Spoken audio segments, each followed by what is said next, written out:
So for this, we got this Wagner paint ready station. It says it can do 6 times faster, more control, and 5-minute cleanup. I'm going to be staining a fence with it. More of the same back here. Back here it shows the way the nozzle works. It's got the eye adjust nozzle, which kind of can rotate. It's got 1.5 quart cup that locks, and it actually has an air hose and then this base. So the handle's a little lighter, but it's got that base there instead of just an all-in-one unit. It can do paints, primers, stain, lacquers, sealers, latex and oil-based, so it should be able to do water too. Here's basically how it works. Right there on the side is, it's got the motor, pumps the air to that handle, and then it squirts it out.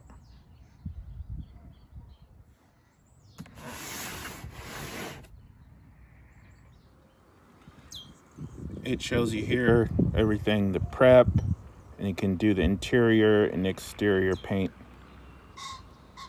Pretty versatile little unit. Inside the box of the Wagner, you've got this hose that carries the air from this power station all the way to this actual container holding the paint. This is the nozzle here. It's adjustable. It's got quite a bit of adjustment actually. You control the amount of spray that comes out here. Pretty sturdy feeling unit, all considered. It's got a decent weight to it. And this is just the handle that clips onto the back of this. Just as a quick little closer look at the spray unit itself, this is the dial here. Obviously you can adjust it to which way it sprays. Up here you have a little dial that controls the width of the spray, which is always good to have for edges and everything. Back here there's a different dial that goes from 12 all the way down to 1.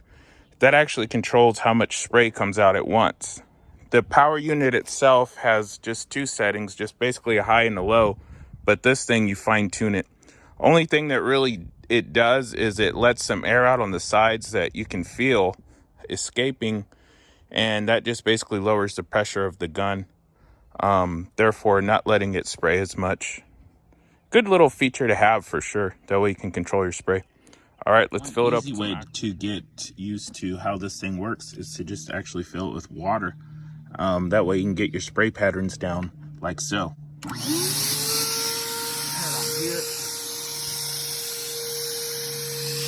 Quite noisy, but you want to stay steady and not really jerk it up and down like this. Now this is just water, so I'm going to spray this on the side of my house just to kind of show you how it would work. So what you want to do, clean, steady motions.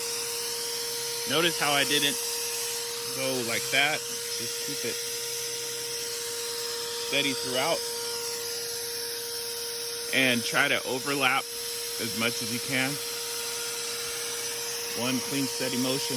Not like this. Because when you do it like that, you're going to get overspray everywhere else. See how I got overspray there? So you want to just keep it as flat as possible, maintain the same distance, and then that should help your results. Touching up little spots. Layla wants pats. Yeah, I can't. She'll turn brown.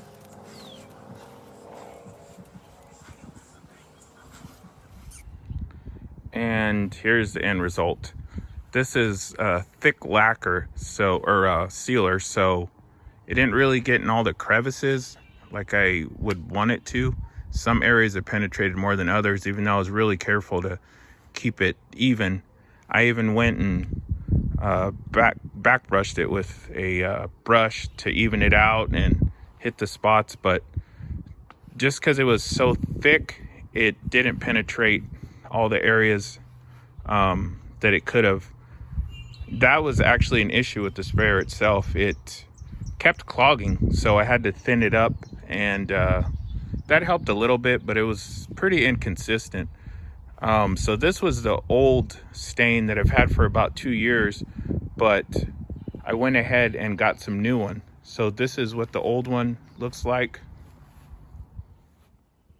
And this is the other one. It was a thinner one. They're both oil-based and they're both cedar color, but this was definitely a lighter color.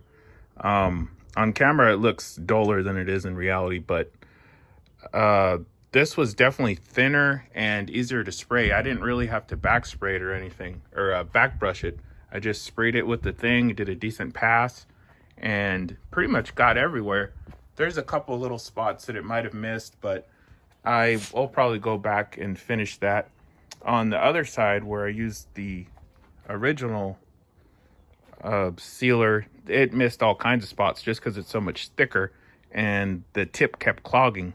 I'd have to go over it back and forth with the brush just to kind of get it evened out. But now that it's all said and done, it's pretty even. So, final thoughts on this. Is it worth the money? It can be if you have the right stain for it. It's definitely limited with the thicker stuff, like I found out. But all in all, it's not too bad. There may be cheaper options out there, but this is a name brand, so it may last a little longer than those.